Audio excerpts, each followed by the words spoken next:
a bicycle is a fucking miracle because we're not burning anything. I mean, other than the energy we would burn to live anyways, and it's just easier. It just is easier than walking or running. And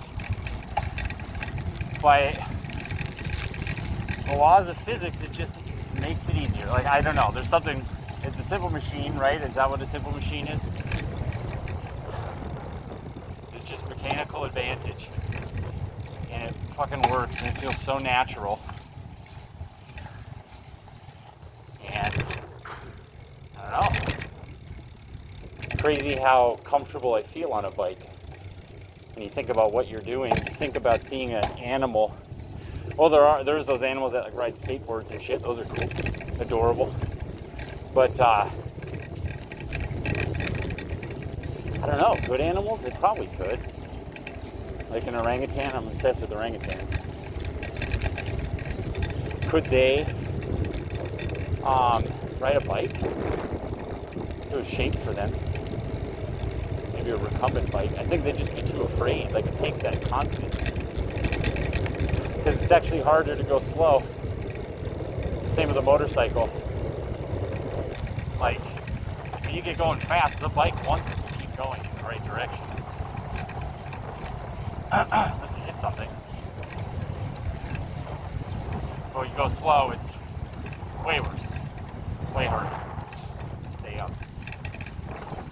I've always wanted to do one of those slow speed bicycle races. Where they do like stoppies or stallies. Or the fuck they're called. And the goal is to lose the race.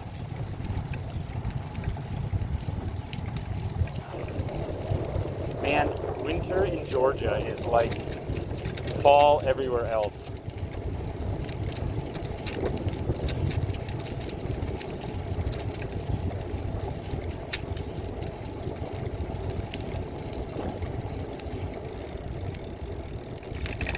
Wonder if this will work.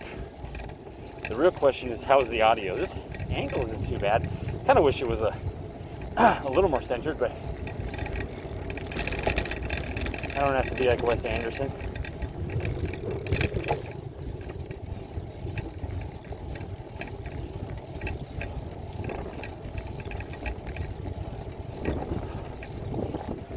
I think I'm going to change these wheels to Schrader valves because I have a pump, but it only works on Schrader valves. Change the inner tubes rather.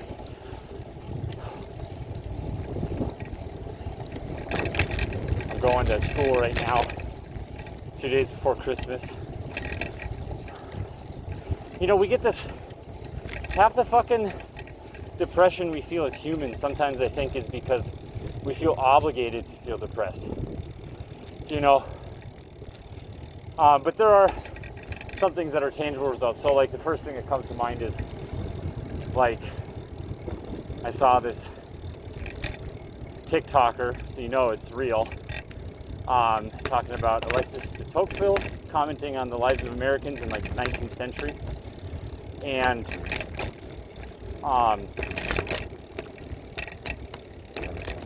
it was, fuck, what was I going to say now? Oh yeah, how like Americans in their United States people specifically, and all their riches and all their success are constantly feeling inadequate and depressed when compared to or not necessarily compared to, but like whereas some in impoverished, poor, hungry countries are happier overall.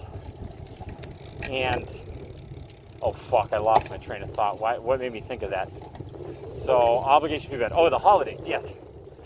So I'm not seeing my family this Christmas because of COVID, because of cost, because of business. Last time I went, I got really depressed because I just feel like I'm stuck in life.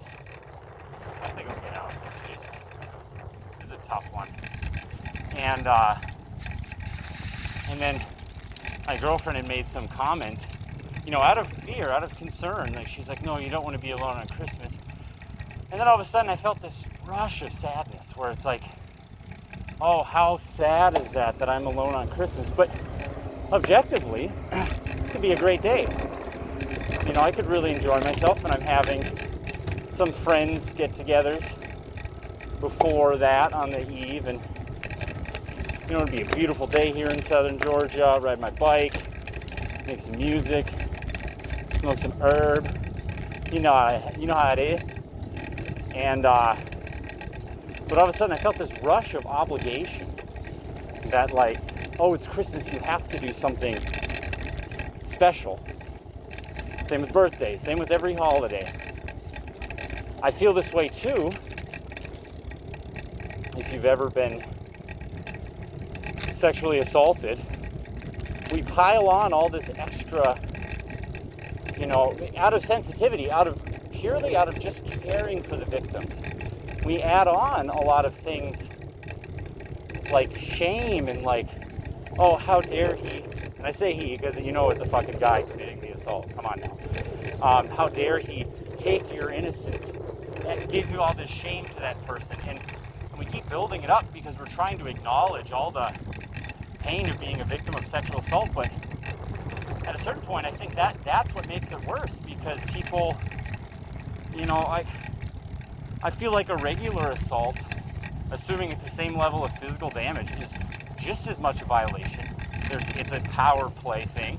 They take away your body sovereignty. They use your body how they see fit, not how you see fit, although they're just causing destruction. They probably derive pleasure from it. But because there's the sexual aspect of it, we add all this shame and disgust. And really, it is out of concern for the victims, because we want to acknowledge how wronged they've been. And, but sometimes I think that makes it worse.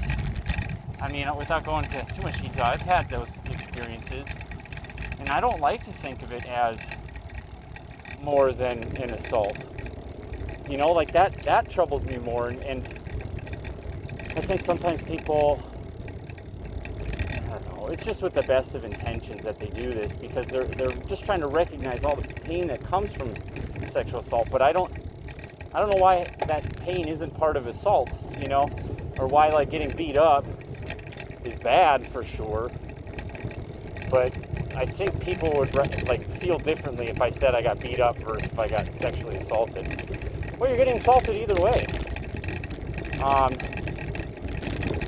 So, anyways, that's my talk about the holidays. No, it's just that sometimes we make it worse for ourselves out of trying to acknowledge how it makes us a person feel, you know? I don't think that's beneficial. I think it's more important that we, well, fucking know, it's really complicated. But it's, that'd be a Debbie Downer. But yeah, so I do feel positive about this coming Christmas. It's gonna be weird. I worry, like, as I get closer to 30, you know, there's a lot of mortality thought, which I guess I'm okay with dying, but I just haven't, like, there's so much of life I haven't experienced, and I tend to put that blame on money. Or rather, not that you can't travel without money, okay? Like, I get that. I don't need a bunch of advice. Well, I do. I'd love some advice for traveling cheap. But I feel locked into my, like, I don't want to leave Statesboro because I don't have enough money. Like, if my car broke down, I don't know if I could get it back home. If I don't want to, like, go rock climbing or mountain biking, because if I break my leg, I don't even want to think about the financial consequences of that. It's not really the pain. I mean, the pain would be horrible. I obviously wince at that and fear that, but, like, you know, that's part of living life. But, you know, it seems like an inhuman part of living life? It's being in fucking debt your whole life.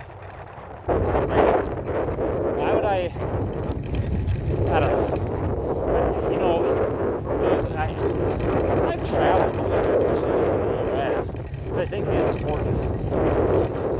But it's, traveling abroad doesn't scare me. I mean, yo puedo hablar en español suficiente a pasar en un país de español y hablar en español, pero